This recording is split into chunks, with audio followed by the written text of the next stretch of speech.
Now if you'll notice, priming the blaster spins this little saw blade up on here.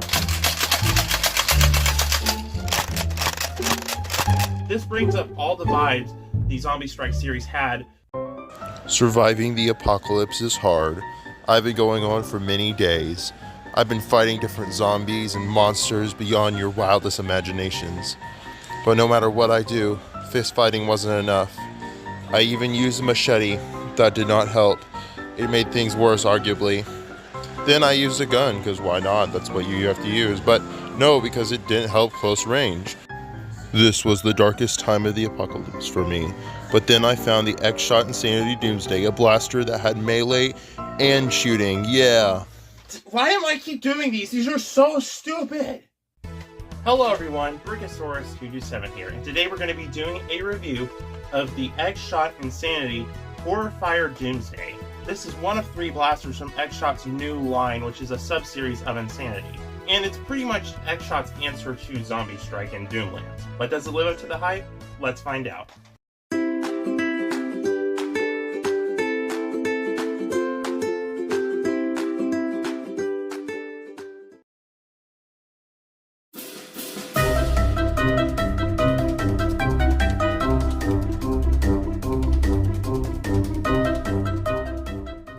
Included is the blaster itself and 16 Zuru Insanity darts. Alrighty guys, let's get into the overview, starting with the ergonomics. As far as ergonomics go, we have the grip, priming handle, and stock, if you want to call it that. The grip is pretty nice. It is a bit thin. If you like the log blaster grip, you should like this one. It is a little thin in girth, but like as far as this way, it is pretty comfortable. Not a bad grip at all. It could be a little thicker on the sides though, but it's pretty good. The stock is pretty short. It is like comfortable to shoulder, but it is really short. I think this is more functional as a wrist brace, and I definitely see it more as something like that. It is kind of a bit flimsy anyway, so yeah, it's definitely more of a wrist brace type stock than a stock you actually shoulder with. Right here we have the priming handle, and this is an excellently designed priming handle. So a lot of times you'll have an issue with a priming handle like the Saturn priming handle, where basically there's no area to grip and your hands will just slide off. And the Saturn's an amazing blaster, but it has that issue. Then you have something like the Rough Cut, which has a good priming handle. It has stuff you can grab, but it's kind of uncomfortable. This is the perfect mixture.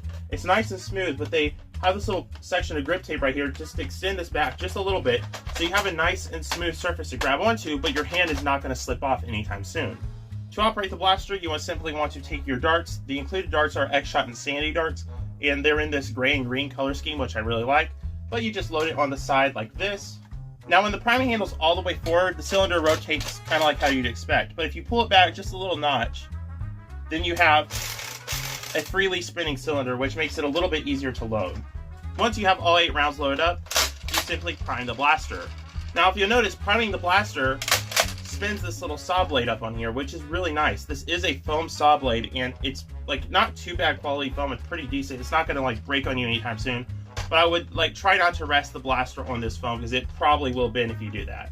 But it is a really nice and crisp operation. However, I will say the prime has this little lag in it that is a little bit annoying, but that's because you're spinning the saw blade. You can take this out and make it a much smoother if you want to, but if you do that, you'll lose the function of the saw blade spinning when you prime, so it's an either-or situation.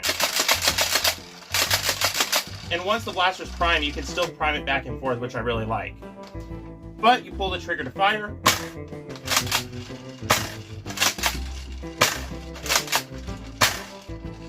And as you do that, the saw blade spins, which is just really cool. It's the main gimmick of this blaster. And of course, you hold down the trigger to slam fire.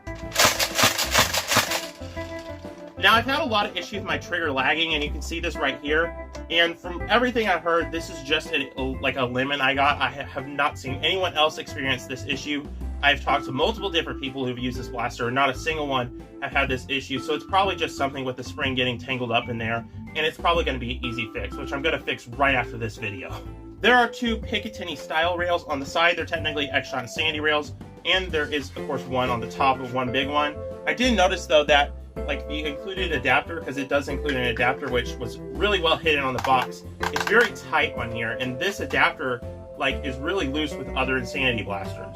But it is designed to basically combine a bunch of different blasters and stuff like this. This should also be compatible with the Insanity dart holders. Design-wise, the blaster looks absolutely fantastic. They really gave it a personality in and of itself. Even though the stock is short, I really like the little details they put in, even like a little scratch mark up here on the cheek rest. That's just a really good design. I'm assuming this is a dragon. I don't know what else it could be. And of course, more design details here, scars and stuff like that. It is basically a copy on both sides, so it doesn't have as much personality on either side, but it still has a lot of personality regardless. It almost looks like there's these like barbed wire or like metal pipes cut here to like, it's such a cool post-apocalyptic design. They even have like scratch marks on the edges. This even goes above and beyond what Zombie Strike design had. Like at first it kind of looks bland, but when you take a closer look at just all the detail and the like intricate like designs of this blaster, it's amazing. I wouldn't necessarily use this in melee. I don't even think X-Shot encourages it on their packaging and stuff like that. This is more of a purely aesthetic piece, and this is designed in case you accidentally hit someone with it. Not like it's not meant to be, you know, an actual melee you use, unless you're goofing off with your friends and you know you don't care about hitting each other with blasters. And maybe that's fine, but generally, you know, you could use it as melee, but I wouldn't recommend it. It's too dangerous. You could hit someone with the other plastic. It is still really cool though to do that. Another cool detail that I don't know what the use is for is that there's two dart holders above each, one under and above the barrel. So it's a really weird design, but honestly, it's kind of cool. It adds a little bit more personality to the blaster and gives it a cooler look. And of course, it looks just as good on both sides. Nerf, take some notes. Overall, this blaster is looking really darn cool, but let's take it out to the range. Alrighty guys, we're starting off with 8 of the included X-Shot Insanity darts, which are really good darts by the way. Let's see how well it does. We're going to do 4 shots regularly and then 4 shots slam fire.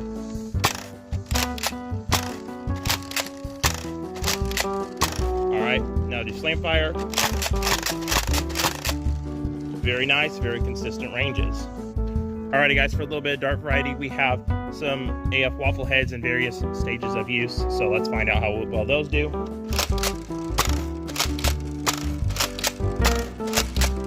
Very consistent, slam fire. Nice, so very consistent and like pretty good ranges.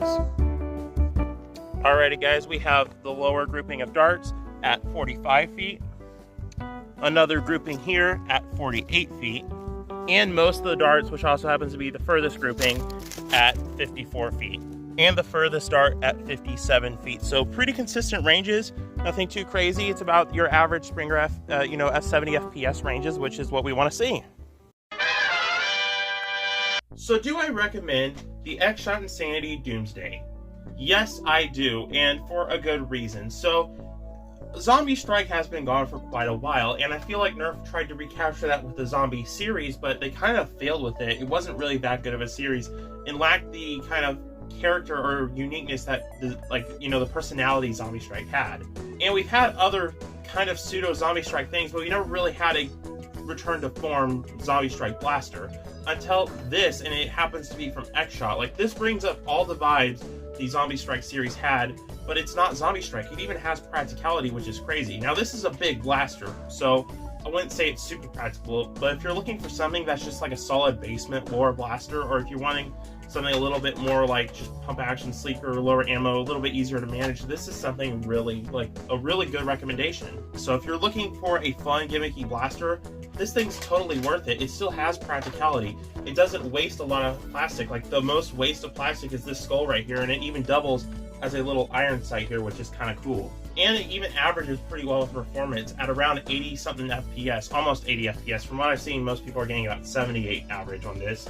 Everything about this is just something I've been wanting for a long time to come back in like the hobby space, but we really just haven't gotten it. Doomlands has been gone, Zombie Strike's been canceled for so long, and it's finally just good to see something that actually is kind of a return to form for blasters like this. The only real complaints I have are with the stock being a bit flimsy and the pump grip being, kind of stalling a bit when you're turning the saw, which that can be fixed very easily anyway. It's just kind of a trade-off. There's no real way to stop it. Like, this is so much better than the brain saw. And as for my personal rating, I'm going to give it a solid 8 out of 10.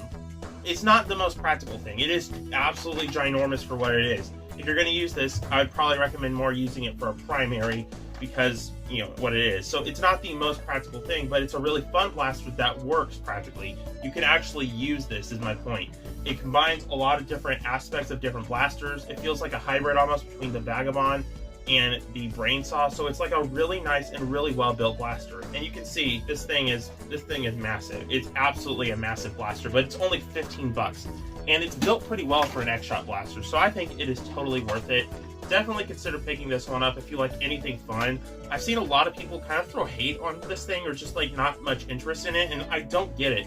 This is exactly what we've been wanting, and it is just absolutely amazing. I think it is a really well designed blaster and one of the coolest released this year, and definitely one of the most underrated this year. People are just kind of overlooking this as a Lock Blaster reskin, but my goodness, it's so well built and so amazing. I absolutely love this thing. I give it a high recommendation. Go check it out. Oh yeah, hello guys, Brickosaurus from the future here, and I was just going to show you a couple of the mods I eventually did do to this thing after filming. So first off, I fixed the trigger, which I was right, it was entangled. It was actually folded in on itself in there, which is really weird. But once I fixed the trigger spring, just realigned it, it's a nice trigger and I haven't had any issues with it since. Also, I did find out that if you take this little piece right here out, it seems to make the prime a bit smoother. You still have to spin the saw, but it's still like a much more smoother and crispier prime. Even though, like again, you still have to spin the saw, so there is the initial lag from that, but like that. But it's still a really good prime. So those are a couple ways I fixed this and made it a whole lot easier. And those are just like two things. Do know one thing though. As you see right here, there's a little hole. There's actually a screw hidden under this little piece of tape. But you want to feel in the sticker until you find a little screw hole, and then get a little, you know, screwdriver or something and press down on there, and you're good to go. It took me about an hour to figure that out while taking this apart, but yeah, just letting you guys know. Anyway, back to the main review. Anyway guys, thank y'all so much for watching, and I can't wait to see y'all in the next one. Bye bye. My junk drawer, my junk drawer. So many things, I don't know what they're for, but I won't let it go, no, I will add more useless little things to my junk drawer.